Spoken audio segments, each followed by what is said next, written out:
Welcome to the 9th episode of the Women in CX podcast, a series dedicated to real talk conversations between women in customer experience. Listen in as we share our career stories, relive the moments that shaped us, and voice our opinions as loudly as we like about all manner of CX subjects. I'll be your host, Clare Muscutt, and in today's episode, we'll be talking about the trials and tribulations of female leadership from the perspective of someone who spent most of her career being the only woman at the table. Let me introduce you to today's inspiring guest. She comes all the way from Florida in the USA. Her career spans finance, retail, healthcare and telecoms. She was appointed as a Chief Marketing Officer at just 30, was named one of the top 40 under 40 global marketers, and became the world's first Chief Experience Officer, and is known for how she leads with heart through business transformations. Please welcome to the show, CX sister Ingrid Lindberg. Hi Ingrid. Claire. How are you today? I am great. How are you today? I'm so excited to talk to you. Oh, I'm so excited that you're here. I can't believe it. Yes, it's a happy Monday, right? It's a good way to start a week. Very happy Monday. Very happy Monday. So just like to welcome all of the listeners as well. So Ingrid, I'm so thrilled that you're here because you're actually the first person that I asked if you would come on the Women in CX podcast before it was even a podcast, when it was just an idea, before I had any clue of how I was going to make it happen. But I knew I wanted you to come on this show because to me, I think you're absolutely what Women in CX is all about. Your strength, your confidence, your authenticity, and you're just complete unapologeticness for being yourself. It's truly inspirational. So, you know, you're the kind of woman that inspires others to take up space. Absolutely. And, you know, your career speaks volumes. Your title, as it's appeared on the screen today, you know, the world's first CXO. But I'd really love today for our listeners to get to know the woman behind the success story, if that's all right with you. Yeah, totally. Deal. And you're too kind. I'm a little verklempt with that introduction, Claire. I'm going to carry you with me everywhere and do all my introductions. What do you think? I'd be more than happy to. And as I said, you know, you were so kind to me from the start. So, you know, I really, really, really love that you're here. So question number one, we're going to have to start with the pineapple. Oh, the pineapple. We love the pineapple. Yeah, because it's in your branding. It was the first words you ever said to me when we met on Instagram was aloha. And yeah, with a little pineapple emoji at the end of the aloha. So obviously I know the story, but I'd love for you to tell the audience, what's the pineapple all about? Oh, for sure. I love the question, right? I laugh a little bit every time I get it, but it's purposeful and there's a reason. So first of all, I grew up outside of the US for about the first 10 years of my life. And then I spent about 8 years in Hawaii, growing up on the islands of Hawaii, which are a part of the United States, but do not feel like a part of the United States. So I always kind of preface with, I grew up with a lot of islands and frankly, a lot of pineapples on my dinner plates. But the real reason behind the pineapple, as far as why we use it as our brand, is first of all, the pineapple is kind of that global symbol of hospitality. And if you think about hospitality, it's really all about how you treat visitors and guests and even strangers, right? How you welcome them, how you're kind to them, how you make them feel like they're a part of something. Yeah. So there's a lot of great representation because of the hospitality aspect. Mm-hmm. And then kind of that secondary piece was the Hawaii piece, right? Mm-hmm. So growing up on an island, on islands around the world, and then specifically on the island of Oahu in Hawaii, there's something that we talk about, which is called aloha aina, which is really about our love of the land, right? Live with the love of the land. And it's, you know, it's a nod to this kind of force that drives who we are and everything in the world. And it's about kindness and love. And so you take hospitality and you take that aloha aina, and what better symbol would there be, right? Mm-hmm. I mean, that really is kind of what we represent at Chief Customer, first of all. And second of all, if you think about customer experience, that's a pretty good match, right? Yeah. I totally get that. I love it. Aloha aina. Aloha aina, right? It's love and affection and peace. And it's just all the things that I think are important for us to stand for. So especially when we're talking about customers, right? Absolutely. Customers and employees, frankly. Absolutely. So there you go. You said growing up on lots of islands, lots of moving around, lots of travel. What was that all about? Lots of travel. So my father was in the military. He was an attorney. And because he was an attorney in the military, they get moved around a lot, right? They move to a lot of places. And so we lived outside of the US. So I was born in the Philippines. We lived, literally all over. So Hong Kong and Japan and Panama and Costa Rica and Hawaii and a small stint in Cuba. So there's just been this kind of consistent moving. My friends say I have ants in my pants. But when you move every couple of years for the real formative years of your childhood, right, you get very used to walking into a new school, sometimes that's speaking a completely different language than the one that you're used to speaking. So I remember my first day of schooling in Panama, right? I spoke a little bit of Tagalog and English, and everybody was speaking Spanish. So full immersion immediately. Oh my gosh, wow. And so because of that, right, we moved a lot. And it's definitely helped my perspective from how small this world is, and frankly, how to adapt and assimilate and study different types of people pretty quickly so you can figure out how to be successful. Fair enough, Claire? Yeah, no, I'm sure. I can imagine. Like, I suppose that's kind of like, as a keynote speaker, I know you are these days, like being able to walk into that room and pull on that experience as a small child of having to walk into lots of different rooms where you didn't know anybody. I'm sure there are a lot of advantages to that happening in the formative years. But I know from listening to other podcasts and watching other videos that you've made in my research that that life of an army child came with a lot of privilege in the early days. Yeah. Like I don't actually know anybody else who had servants at some point in their life. But what makes that story even more intriguing is that I heard you say that you basically lost it all at one point still in your childhood. What happened there, and what was that kind of experience like of going from having everything to struggling to make ends meet? It's a curious story, right? And when I tell this story, people always kind of look at me a little sideways, right? It's what do you mean? So in a lot of places in this world, having people in your home that are helping run the household is a very normal thing, right? It's a very normal thing. And in a lot of the places that we lived, that was a very normal thing, whether it was a nanny or cooks or gardeners. And it's strange when I talk about it now because I couldn't fathom it at this point in my life. But growing up, it was just what happened. And the people who worked with our family also primarily lived with us, right? So a lot of people lived in our homes with us. And I do think one of the best stories about this is my mother got in trouble for paying my nanny too much money. So all of the other wives in the neighborhood that we lived in were paying half of what my mother was paying the woman who took care of me. And this woman, her name was Basilia, and she was completely a part of our family. I mean, she was completely a part of our family. I have memories of her that are so profound, and in some cases, so much more prevalent than memories of my parents. But it was very much just kind of how life was.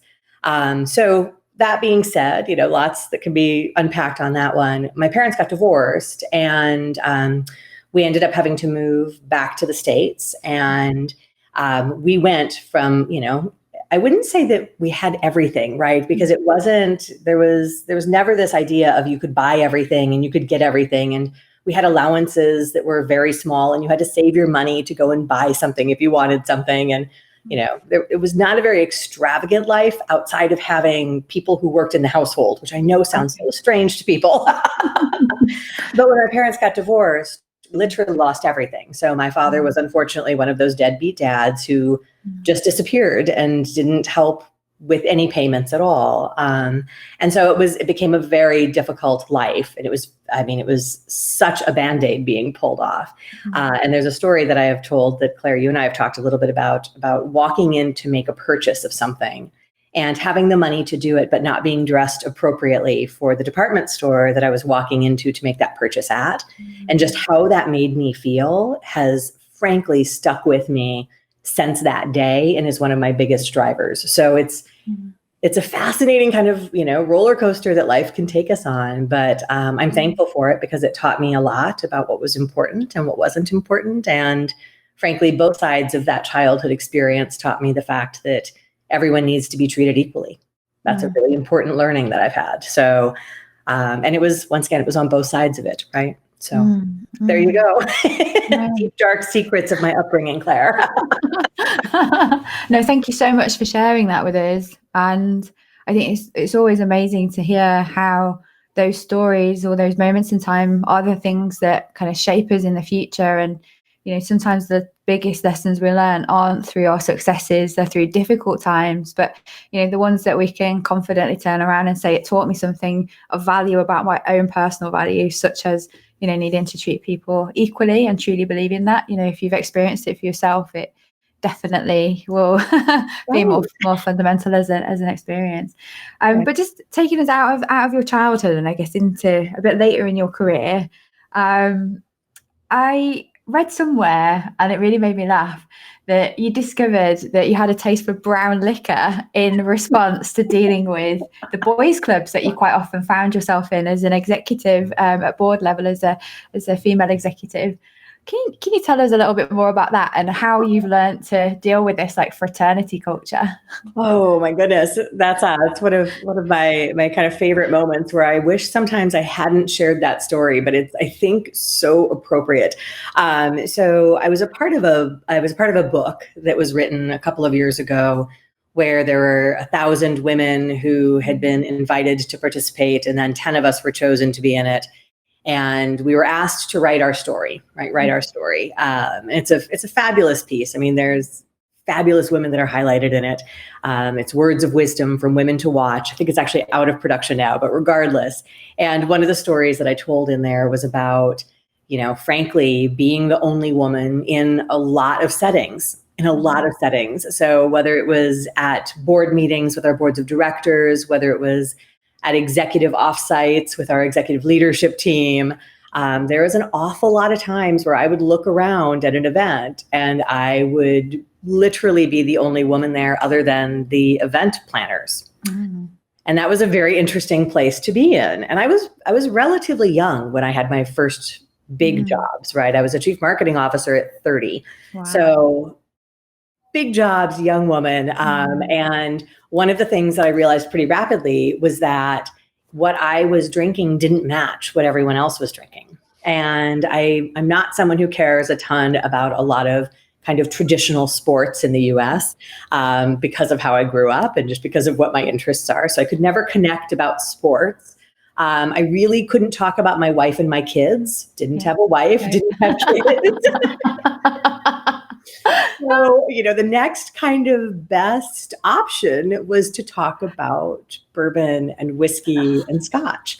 And I remember the first time I tasted it and I was like, oh my gosh, it's horrible, right? I don't even know what I was drinking. Someone handed me something and I sipped it and I did not realize what I was about to ingest. But it's something that, frankly, has just become a part of who I am.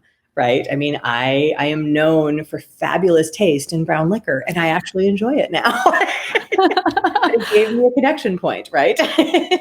So it did again, another lesson that you learned that did you good in later life. But at least you learned to enjoy it. I never have, still to this day. I was at a party and I had some of this whiskey called Lefroy. Yep. And I had no idea. It does look like some brown liquor to me. And yes, I poured myself a glass, mixed it with Diet Coke. The look of horror on the guys' faces. Don't do that. Yeah. And to me, it just tasted a bit like TCP. So I didn't know what the fuss was all about. But yes, I'm yet to develop that taste for myself. But I think you don't have to, right? You don't have to. No. Happens to be a tool I found. Yeah, I think I might still give it a miss. But I think that story is a perfect example of kind of who you are as a person. Kind of your courage and ability to want to kind of find a way to not fit in, more so how to adapt to the environment that's around you and make the best of it. But you come across as so confident all the time. Like, I look up to you massively. And when I watched your videos and I listened to you speak and heard you on other podcasts, I just think, wow, I know when I grow up, even though I'm supposed to be grown up, I want to be like Ingrid. So I just wondered, the question I'm sure that's on all of our listeners' lips would be, kind of, where does this confidence come from? and how have you kind of built it? So that's hard for me, Claire, right? That's hard. It's, I think there's two pieces. And one is a funny story that my mother loves to tell about the first day she picked me up from Montessori school. I was 18 months old, was going to, Montessori school for the first day. And the directress came out to meet my mother as my mother was picking me up from school. And the way that my mother tells this story, so 18 months old, so a year and 6 months, I was a baby, right? I was a baby. But the way that my mother tells the story is that the directress walked up to my mother and said, "Are you Ingrid's mother?" And my mother said, "I am." And the directress in charge of the school said, "Well, I don't need to be here anymore because your daughter is in charge." So I was bossy at 18 months. I was bossy at 18 months. And anyone who I've ever worked with, good and bad, right, will tell you I am very clear in what I think is the right answer. And I'm very direct about why and how I think we need to move forward. And I've learned to listen to outside opinions and other thoughts. But once I've made a decision, I'm not very good at changing it. So that confidence can go both ways, right? I mean, it's been very helpful in a lot of ways. But there's also pieces and times where it has not served me as well because I haven't been as good at listening. So I've worked on that a lot in the last, we'll say 5 to 10 years. It's been a growth spot for me. But I think the main driver, frankly, Claire, is that I realized that the only choice I had was to be who I was, right? I'm not someone who's comfortable in a navy blue suit. I'm not someone who's, comfortable pretending that I know about pop culture or talking about sports. I have the things that I love. I have the things, that make me who I am. And I learned pretty rapidly as I rose through my career that the more I stuck to those things that made up who I was, frankly, the better I did.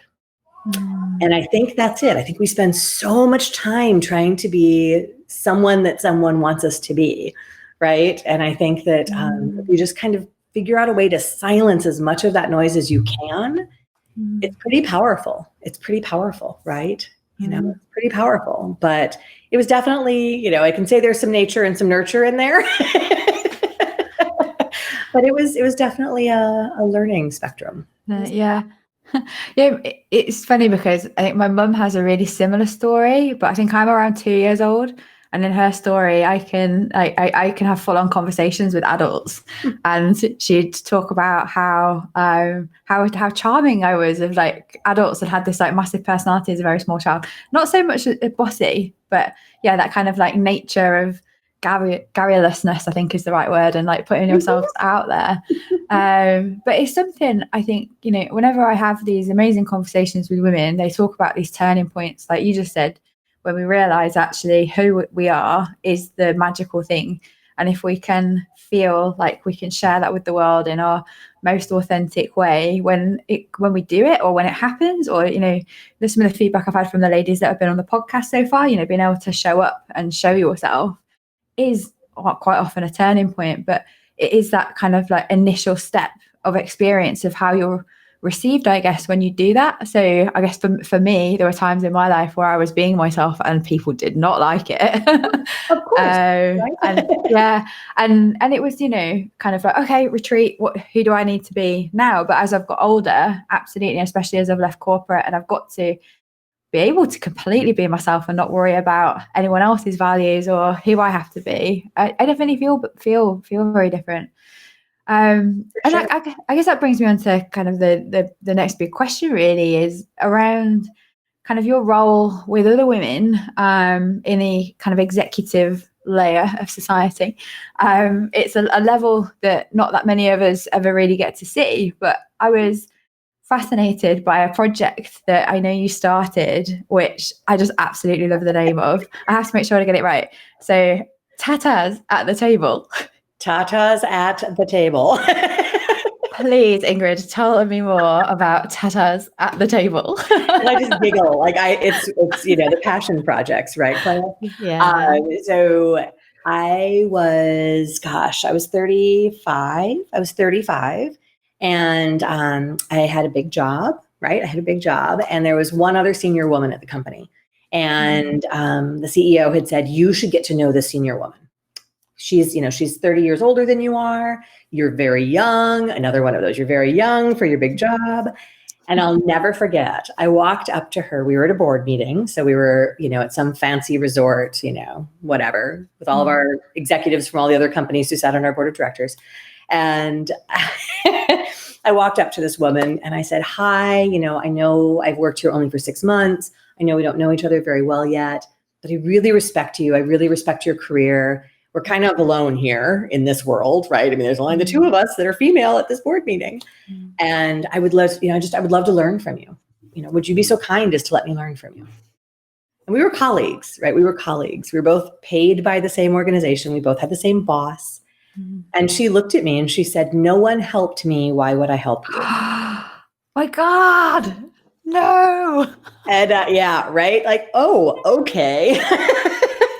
And Harvard has actually written quite a bit about this in their business review. They call it second generation bias, right? And it's that kind of first level of women who cracked the ceiling and really hurt themselves doing it, right?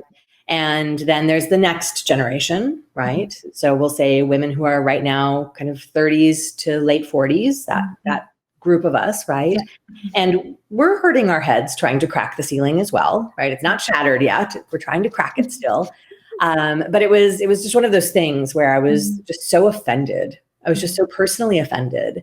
And, I've been very lucky to have a lot of people look out for my career and help me in my career, women and men. But I looked around and I just realized there were not that many executive females I could learn from. So I thought, let's aggregate them. So I run a group that's hosted on Facebook, and it's called Tatas at the Table. And we have a public version, which is, anyone is free to join. Please do. It's kind of fun. And then we have a private group that's for female executives. And it's just a safe space for people to talk about how hard it is to be in that space. I mean, we only see 6% of CEOs globally are women still. I mean, come on, we've got a long way to go. So that's the Tatas at the Table. But we're 10 years in now, which is insane to me. And, 2,500 people strong. So there's hope, Claire. There's hope. There is. I just love it. Like, just the notion. I'm just imagining like the actual boobs at the table. Oh yeah, I am the only set of boobs at the table, right? Actually, this will make you laugh. At one point, we handed out. You could buy camisoles, right? So for underneath your suit, that had the logo hidden. So when you put on your suit over your camisole, you'd never see that it said Tatas at the Table. But it was like your power armor, right? Like go in and do your badass work. We sold a bunch of those. I absolutely love it. And I guess just like reflecting, and by the way, I'm totally going to be on the free Facebook group, and I hope that you do bring back camisoles one day, because I would love to have a little superhero uniform underneath when I'm dealing with some of those male dominated environments. But it did make me just like kind of reflect there on like these generations of feminists, I guess, like, or whichever wave we've landed in. So yeah, like, full credit to the women that went before us and had the hardest job of getting rights and in the workplace, starting to change the game. But I think you're right. Like, I know that I've run into very senior women in my career, in and out of CX, who definitely have not wanted to help a younger woman or to do that kind of mentoring role. And it was never clear to me that it would have been the reason that, nobody taught me, and it might be for your own good if you have to learn these tough lessons yourself. But I think that is what's different in our generation, right? Is the recognition that we know that if we can lift other people up and collectively we can all charge at those glass ceilings together, that we've got a much better chance as a group than we do standing on our own. So I think that's a really... Right? The tide lifts all ships, right? The tide lifts all ships. I think there's one little bit though, Claire, that you and I have not completely talked about, but I think it's such an important piece. So will you apologies if I sway for a second out of it. Go for it. I mentor, I run a group, I do coaching circles for very senior females, and I take a couple of women on every year that I personally coach pro bono. That are generally younger and, can't afford can't afford the cost, right? And it's just something that I feel is important to do. But one of the bits of advice that I gave one of my mentees recently, because we were having this very same conversation, and I said, look, I think one of the things I learned in retrospect, right? I look back at how I behaved when I was 30, and I didn't give that respect.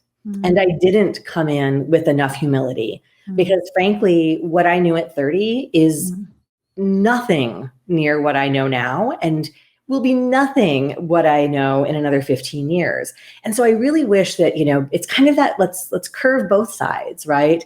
Because I think that the approach is just as important as the response. And that's something that I hope I can help people with, right? Is come in and ask, right? Come in and ask with humility from someone who's done it before. Come in and ask with, the right intent. And we might see different responses as well, right? So, and it's not been everyone. I mean, I've been super lucky to have, as I said, a bunch of people be very helpful. Thank goodness. But I think it's all of us. It takes all of us. So back to it takes all of us to break the ceiling, right? So we'll have to keep working. That's my hope for us as women. Yeah, and I agree with you, definitely. Like, I guess thinking back, was I really that humble in my approach? Possibly not. But I think there's that kind of like dealing with the what's kind of deemed for millennials as a sense of entitlement, that we don't quite know that we have it in comparison to other generations. We just assume that that's kind of how we should be, and until we get a bit older, a bit wiser, and have had a few more hard knocks, we realize, that really isn't the right way to go about trying to get help. Here's what I think is super funny. I feel like millennials have gotten a bad rap on this, because I'm not a millennial, and I was an ass when I was in my 20s.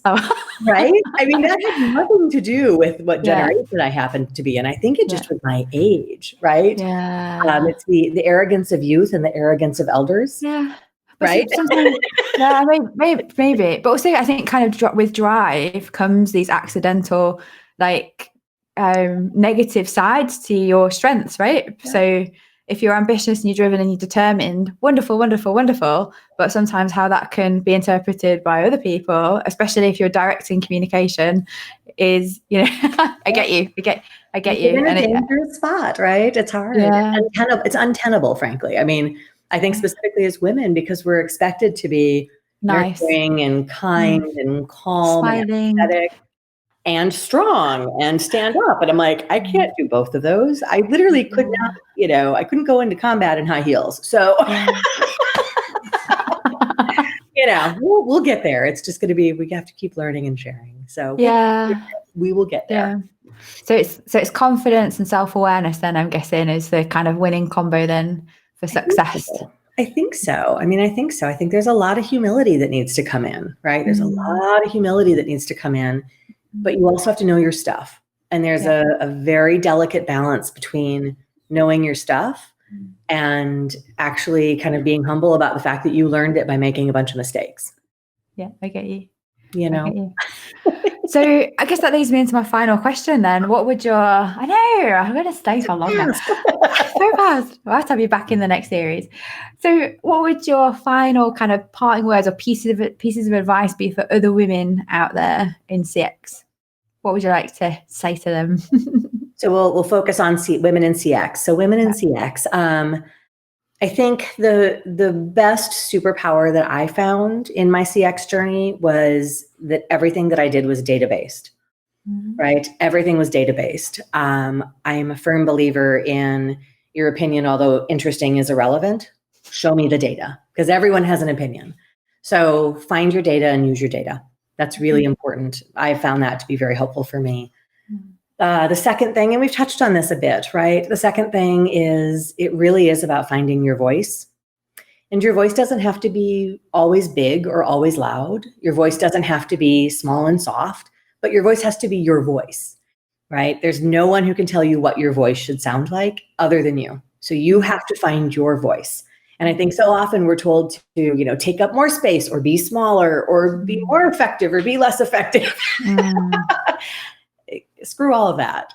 Find your voice and use it. And then third, I think this one was really important. I was talking to a couple of my friends over the weekend about doing this podcast and prepping for it. And, we talked a lot about like, how do you help others, right? And I think the third thing that I'll tell people is really pay attention to who you learn from.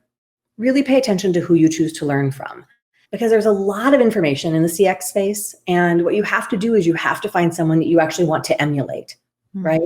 You have to find someone who you believe or who you have seen produce results or whatever it may be, whatever that thing is that you're after, but you've got to find that. And I think those three, if you use data always, you find your voice and use your voice, and then you find someone to learn from that really is what you want to be like, right? Either as a practitioner, as a person, as a professional, choose any. I think those three set you up on a pretty decent course to do some pretty crazy good work. That's my humble advice.